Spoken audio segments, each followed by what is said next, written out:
Monday Night Lights NASCAR 2003 season. Talladega Superspeedway, 47 laps today at this event. 1 times pit stop frequency, 0% wind, 70 degrees outside. Here is the race standings. After the first 3 races, this will be race number 4. We got Zachary Rains, Connor Hudson, and Arthur Xavier all rounding out the top 3. 13 cars have joined into this season, and it's a fairly tight race near the top 10. It could be anybody's race, especially here at Talladega. Unfortunately, mathematically eliminated from the season is Ethan Zanstra, -3 points, retired from the season. He was only able to make it to 1 race. Tonight, this is what the field looks like after qualifying. Luis Sena, DNQ means did not qualify, but that's no big deal. He will still start, and everybody, as you can see there, is within half a second of each other. Super fast speedway and super tight competition. Tonight's event, of course, as always, Monday Night Lights, sponsored by SD Graphics. SD_graphics, HTX on your Instagram machine. As the field completes lap 1, here they come, full speed. That's full speed times 3.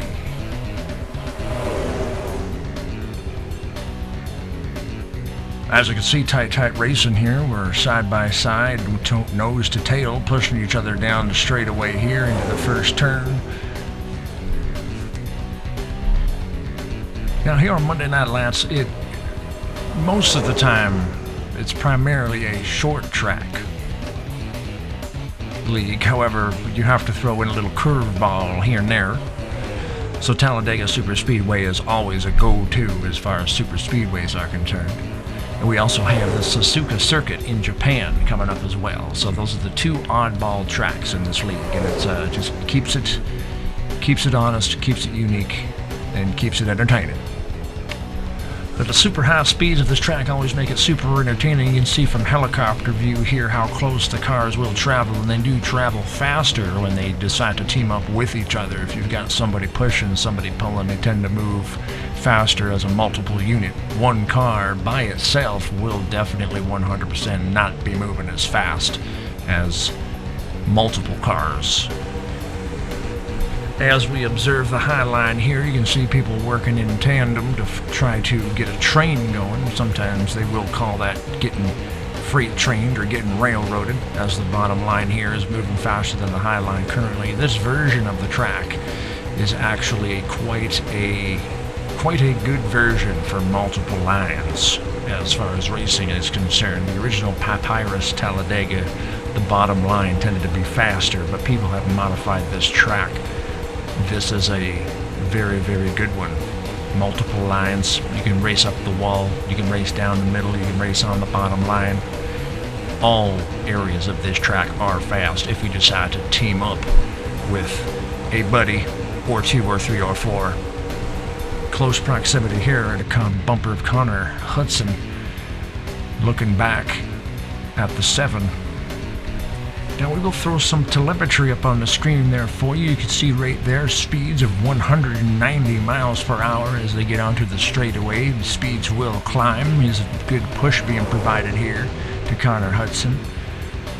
Flirting around with the 190 to 192 range. It's not a big deal, but we will go back in the pack later and show you exactly what happens if somebody falls behind just a little bit. What can happen if you get a good push and get a good draft? Speeds can reach up near 196 to 198 sometimes, we saw during this race.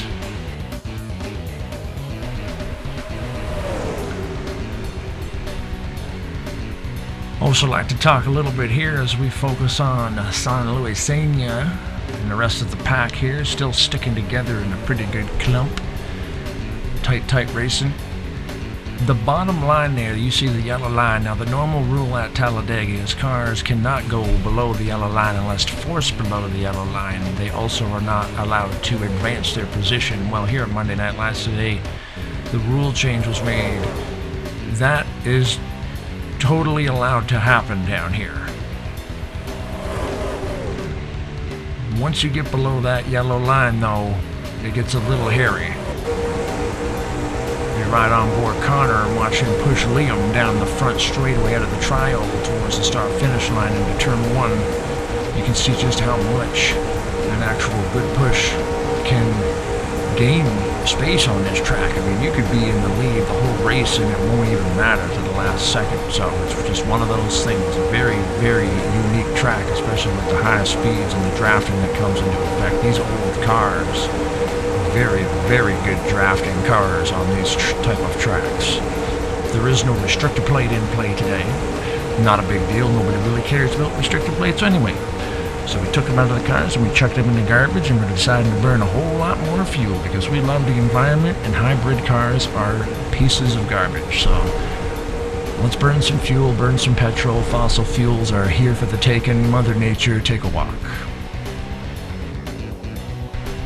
Just want to touch base again on that yellow line. Now, it was painted with the yellow pigment going back to the good old days to pay tribute to the older race cars that used to trade paint down here. Most of the cars were yellow, so they painted the line yellow to just tip the hat to those older NASCAR drivers. Now, passing below the yellow line is fine, especially on the back straightaway because it is flat, but coming up to turn number 3, I mean, you got to get back on that transition, so you can pass down there, but it will be scary because getting back up on that bank is a must, and you got to hope that somebody gives you some space. We'll show you some on-screen telemetry as the 72 car gets shuffled to the back, but then when he gets shuffled to the back, actually gains 6 to 7 miles an hour to catch back up to the pack with a good push from behind from the 44 and some draft from the 25. Now we have a brand new camera here at Monday Night Lights. We're going to send it on over to our man in the sky to learn more about it. Alright, I'm back coming to you from the James Hetfield Memorial Camera. It's a high-flying acrobatic camera that can show us all kinds of different angles on the action. What? Hold on. Let me look. I'm being told that James Hetfield is not dead? The guy from Metallica? I thought he passed away. I thought somewhere here in my notes it said that he had passed. Well, can we send someone to kill him? Damn it. Alright, anyway, let's, thought it said here somewhere. Let's get back to the action. What's the camera doing? Can we get a better view on the boys with the camera? The James Hetfield Memorial Camera is sponsored by MC Sarsparilla. He's a musical recording artist that has a website, mcsarsparilla.bandcamp.com. You can download his music for free. Now, what's going on with the boys? They look, oh my goodness, it looks like there's some sort of mishap on the track, and this damn camera isn't, the yellow flag's out. Something went wrong, and we did not see it because the James Hetfield Memorial Camera is a piece of crap. This is a horrible view. I can't see anything. Can we get somebody to give me a replay on that? Because I can't see. Why are we looking at the crowd? Who's controlling this damn thing? This is yeah, I know. The sky is very pretty today. I can see the sky. I can see the crowd. But I can't see the damn NASCAR cars. Can we look at the NASCAR? The sponsor is going to be livid when he sees this footage that he paid for this James Hetfield camera. Can we get somebody who knows what they're doing? Can we get a... Oh my goodness. I don't even know who was in the accident. It happened so fast. Can I get a replay? What's the camera do? I don't want to look at that. They're not even the sponsors for this segment. I'm done. Can we get back up to the boys in the booth? Can you tell us what happened? I think what happened is James Hetfield probably took some sweet drugs and drove that drone all by himself, all willy-nilly all over the sky like that. You can see that the Connor, that was a good view actually from roof cam of Connor Hudson. He got tangled up with the 310 there, just a little bit of a, tagged him just enough on the back corner. You can see here, car gets airborne into the fencing. As we look out the rear of the 310 car. And then the 7 gets turned as well. The 42 and the 7 work together very well in this race. They were basically trailer hitching each other the whole time at this event. That's a little bit of a unfortunate event right there that the 7 got turned around, but Commitment Cone Cam is a brand new camera this week on Monday Night Lights. This Commitment Cone Cam is SD_graphics HDX on your Instagram machine. Thank you for the sponsorship. SD Graphics is quality control. They make some fantastic paint jobs for your NASCAR games, especially NASCAR Racing 2003 season. This yellow flag is going to change to a green flag as we are finished these pit stops and we go back to racing here at the Talladega Superspeedway. Down into turn number 1, which used to be called turn number 7 for some reason. I think they made a mistake. I think it was just sloppy handwriting, so they had to make that change just a couple of years ago. People never even really noticed. There was only really 4 corners at this track, but as we make it onto the super stretch, the 7 being pushed by the 42 and the 44. Liam pushing the 72 up the inside. If these guys can get straightened out and get in line, we will see some good side-by-side racing again. 3-4 wide sometimes on this track. It is wide enough to do 4 wide, not recommended, but sometimes people do not care what is recommended. Sometimes people do what they want.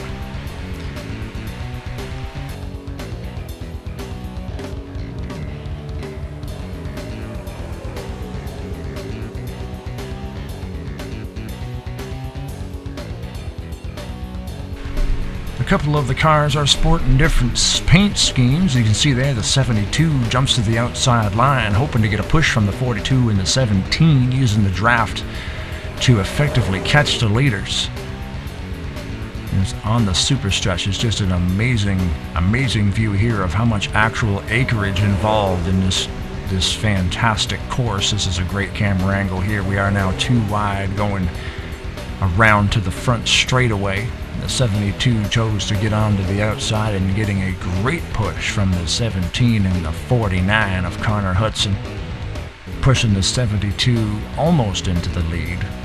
We've got the 7, the 42, the 20, what is that, the 25 of Liam? Yeah, Liam drives a 25. Liam likes the number 25. They're going to hold their lines and they are going to battle it out. The lead changes in this race will be astronomical.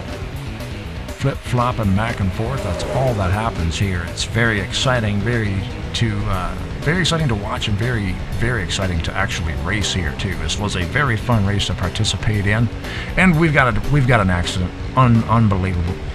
Checking out the replay, heading down the back straight, the 7 decides to throw a major block on the 72, which causes the 72 to catch up, and there's a little bit of a domino effect there that just catches the cars behind him, and they accordion into each other. Here's a view from the 1-7. This is a highly unfortunate event, and this is not how you race a car. Actually, it's supposed to be on your wheels.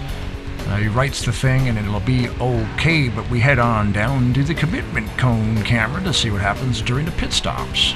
Here we are at the Commitment Cone Cam. The Commitment Cone Cam is brought to you by Uranus. It's that planet you stopped caring about in the 2nd grade. It's trying to make a comeback, but I think we all know it'll never be as good as Neptune. Now we got some of the boys here coming into the pits. Let's send it back up to the boys in the booth for an update. Well, thank you so much, Timothy Jeffries, everybody, talking to us. You saw a couple people try to pull a fake. A couple cars did go into the pits because, they need service, and it's yellow flag, so why not do it? Everybody's going to be stacked up on top of each other when this thing goes green anyway. You might as well have some fresh rubber underneath. We haven't done this in a couple weeks. We're going to ride along for a few laps, and we're going to crank her up.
hope you took your stereo system and cranked her up and heard of that destruction. I think we may actually have some serious injuries after that.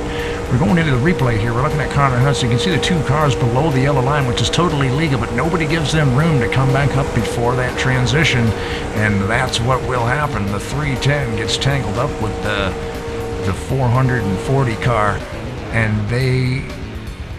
Oh, that's not the 440 car. That's the 1,215 car, right up into the fence. The catch fence does its job. It has been seriously damaged. That will need to be replaced, and this race is over, but that's a lie. So here we got some pretty good camera angles of this accident. It's just unbelievable that only 6 people were killed during that. We're going back green right away because nobody cares. The cars have been fixed and they are crashing again, so we will need another yellow flag. The flag man's arm in the last few laps is getting a little bit tired, so we can see here the 25 of Tingley will slow the pace down here, and we will be under yellow for the first time tonight. This is the first yellow we've had. The 72 is making a pit stop along with a couple others to repair damage from that last wreck. You can see the restart zone to the right. The Monster Energy purple and black restart zone. We go green again. We're doing some fast forwards here to get this race going. The 17 down below the yellow settles back into line. Everybody lining up on the super stretch, getting ready to attack this thing as we get back up to speed.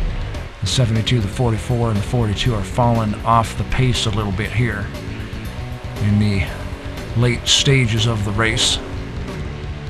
The leaders pull away because, as you can see, the leaders are stuck together nose to tail, and like we said at the start of this race, multiple cars in a line, and the leaders have gone around in circles. That's not the way to drive cars either. This will give those cars near the back of the pack a chance to catch up as we go under yellow again and tighten the pack up one more time just before this race comes to a close. We're into dying laps right now.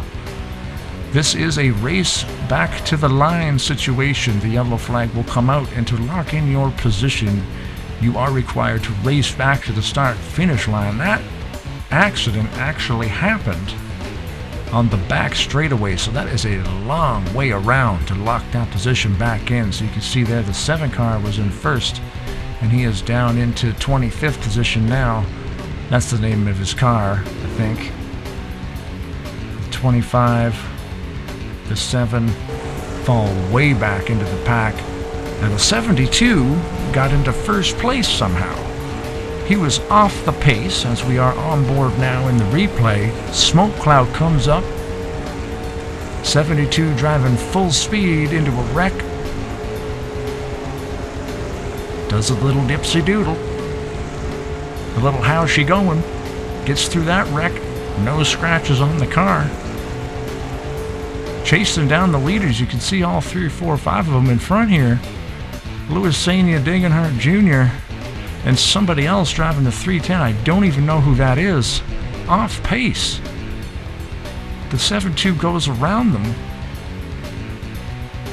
and is now in the lead position as we form up for a green-white checkered at Talladega Super Speedway. So here we go. People are choosing their lines, and the 72 will call the green flag inside the Monster Energy restart zone.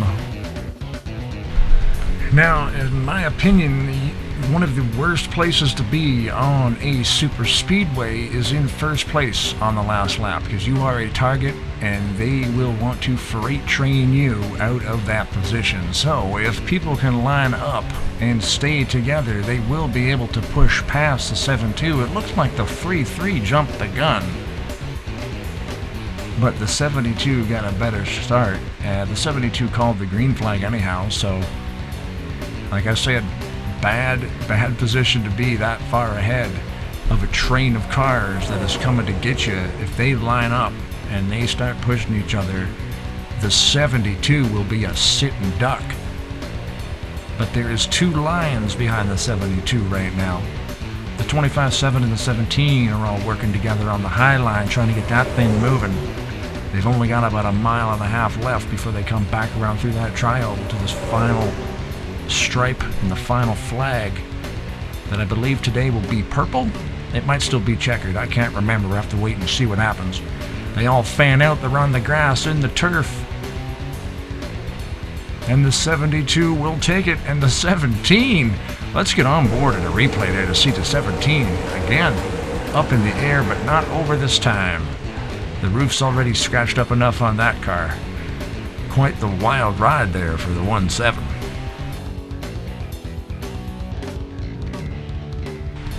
You see the 72 making his way to victory lane for some photographs. Blaine Donlin, San Luisenia, Zachary Raines, top 3.